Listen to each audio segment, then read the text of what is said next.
கேசரி செய்ய போகிறேன். ஒரு வடைச்சட்டியை வச்சு 2 ஸ்பூன் நெய்யை ஊற்றி கிசுமிசு முந்திரியை போட்டு நல்லா வறுத்து எடுத்துக்கிறேன். அதே நெய்யில் சேமியா போட்டு நல்லா வறுத்துக்கிறேன். இந்த மாதிரி சிம்பிளையே வறுத்து எடுத்துக்கிறேன். வறுத்து எடுத்து வச்சுக்கிட்டு 1 கப்பு சேமியாவுக்கு 2 கப்பு தண்ணியை ஊற்றி நல்லா கொதிக்கணும். இந்த மாதிரி கொதித்ததுக்கப்புறம் சேமியாவை போட்டு வேக விடணும். இதே மாதிரி வெந்ததுக்கப்புறம் 1/2 கப்பு ஜீனியை போட்டு கிண்டிக்கிறேன்.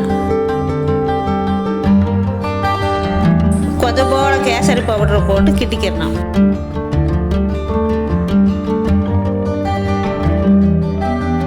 ஏலக்காய் பொடியை போட்டு கிசுமிசு முந்திரியை போட்டு நல்லா கிண்டிக்கிறேன்.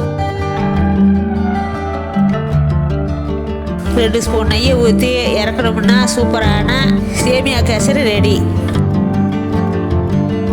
பிடிச்சிருந்தா சப்ஸ்கிரைப் பண்ணுங்கள்.